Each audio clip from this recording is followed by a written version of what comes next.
Imagine getting the call every golfer dreams about, a sponsor's exemption to compete on the PGA Tour, the chance to test yourself against the world's best, a golden ticket to the sport's most prestigious stage. Now imagine turning it down, not because of injury, not because of fear, not because you weren't good enough, but because accepting meant surrendering the very thing that made you who you are. Your voice, your connection, your truth. That's exactly what Grant Horvat did.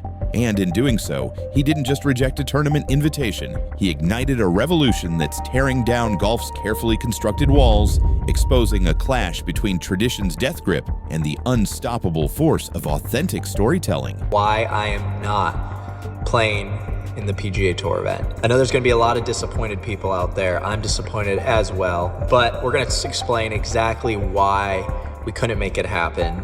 But first off, I want to give a huge thank you to the Barracuda and everyone involved in the Barracuda for believing in me, believing in the YouTube golf world.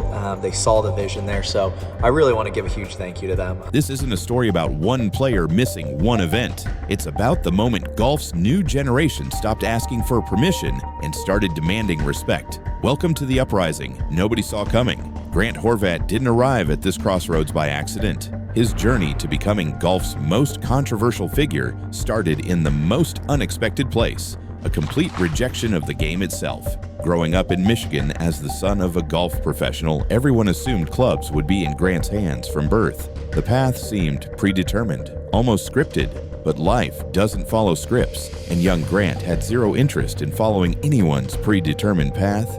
Football captured his imagination.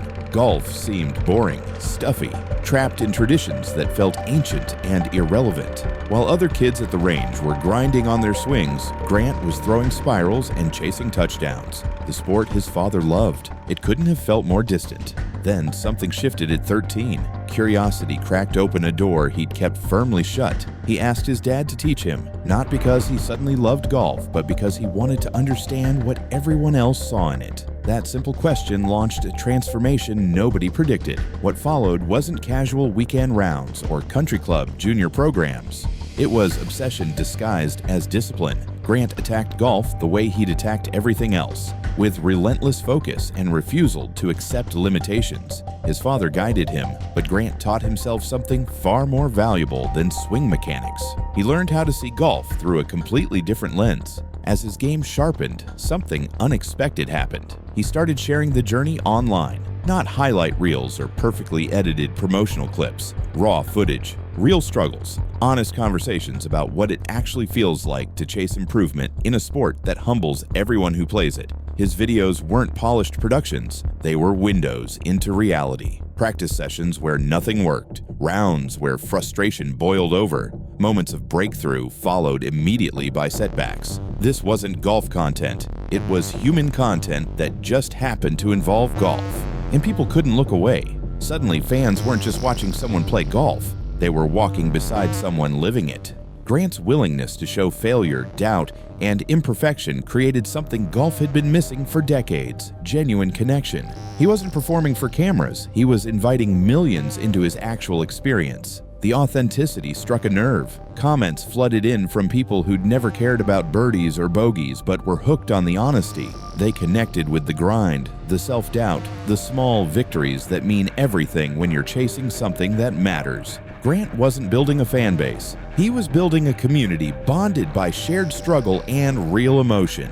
His influence exploded past traditional golf boundaries.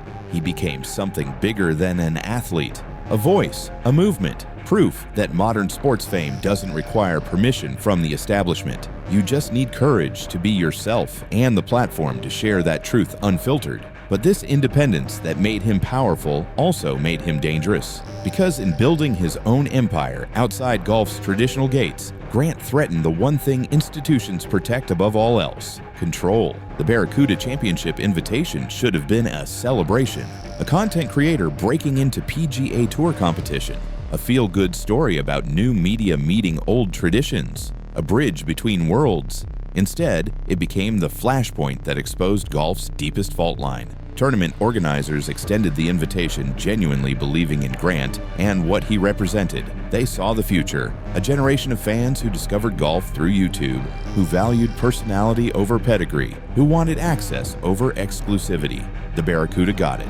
They understood that Grant's platform could bring golf to audiences the sport desperately needed, but understanding Grant's value and allowing him to be Grant were two entirely different things. Enter the PGA Tour's media policies, a fortress of rules designed decades ago to control every narrative, manage every image, and ensure that no player's story existed outside official channels. The regulations were crystal clear. No personal filming during tournament weeks. No behind-the-scenes content. No unscripted moments shared directly with fans. Everything filtered, approved, sanitized. For most players, these restrictions barely registered. They showed up, played golf, did mandatory media sessions, collected checks.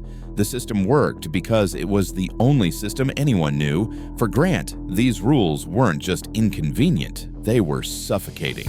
His entire career was built on the opposite foundation: unfiltered access, raw documentation, authentic storytelling that happened in real time without corporate approval. The fans who supported his journey didn't want highlight packages approved by committees. They wanted truth. Stripping away Grant's ability to film and share wasn't just taking away a camera. It was removing his identity, silencing his voice, severing the connection that made him relevant in the first place. Playing golf without that freedom didn't feel like an opportunity. It felt like betrayal, so he walked away. The announcement stunned everyone. Grant posted a video explaining his decision with characteristic honesty. He thanked the Barracuda for believing in him and recognizing what digital golf culture represented. But he couldn't accept the invitation under conditions that required abandoning everything he'd built. Rules and regulations around media rights and filming during tournament play of a PGA Tour event. Golf's reaction was immediate and divided. Traditional media called him ungrateful, foolish, someone who didn't understand the privilege he was rejecting. How dare a YouTube golfer turn down the PGA Tour? Didn't he realize this was the dream? But Grant's generation saw something completely different. They saw courage. They saw someone refusing to compromise their values for approval from institutions that didn't respect what they'd accomplished independently. They saw a statement that said, "Control without connection is worthless, and authenticity matters more than access to exclusive clubs." The clash wasn't really about one tournament or one player. It was about power. Who gets to decide how golf's story is told, what authenticity looks like in modern sports, and whether institutions can survive when they can't control the narrative anymore. Grant's refusal became a mirror forcing golf to confront uncomfortable questions it had been avoiding. Can a sport obsessed with tradition survive in a world that demands transparency? Can organizations built on control coexist with a generation that values freedom above everything else? When authenticity and authority collide, which one wins? The PGA Tour thought it was enforcing reasonable media policies, but what it actually did was highlight its biggest vulnerability: a complete disconnect from how modern audiences consume content and build loyalty. Fans don't want press conferences and corporate speak anymore. They want access, truth, personality, the messy reality behind the polished performances. Grant understood that. The tour didn't, and that gap became the canyon that changed everything. Grant Horvat's battle with the PGA Tour isn't over. It's evolving. The lines have been drawn, and every player now faces the same choice: accept the system as it exists or challenge it and risk everything. What makes Grant's story so powerful isn't just his courage to say no. It's what that refusal represents for golf's future. He proved that authenticity can compete with authority, that community built on truth outweighs access to exclusive stages, and that sometimes the most important thing you can do is protect what makes you real. His decision shook golf's foundation because it exposed how fragile that foundation had become. The sport's gatekeepers spent decades convincing everyone their control was necessary, that their way was the only way, that challenging their authority meant career suicide. Grant called that bluff. He walked away from the dream the establishment dangled, and instead of destroying his career, it made him more powerful, more influential, more important to golf's future than many players who accepted the tour's terms without question. The revolution he sparked isn't about destroying golf's traditions. It's about evolution, ensuring the sport survives by connecting with audiences in ways that actually matter to them.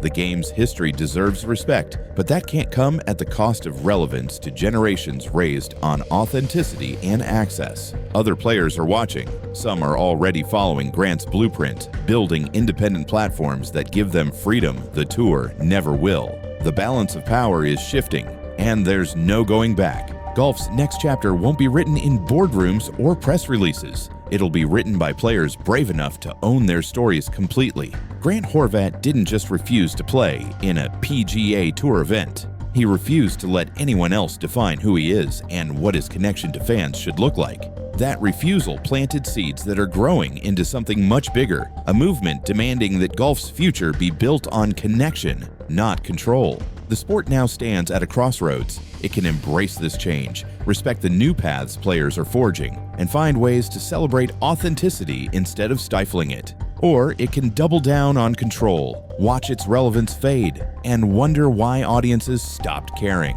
Grant's choice shows what the future looks like: raw, real, unfiltered, and rooted in genuine human connection. If you've been inspired by this stand and want to follow golf's transformation from exclusive institution to inclusive community, make sure you subscribe, like, share, and drop your thoughts in the comments. Because this revolution Grant sparked, it's only just beginning, and golf will never be the same.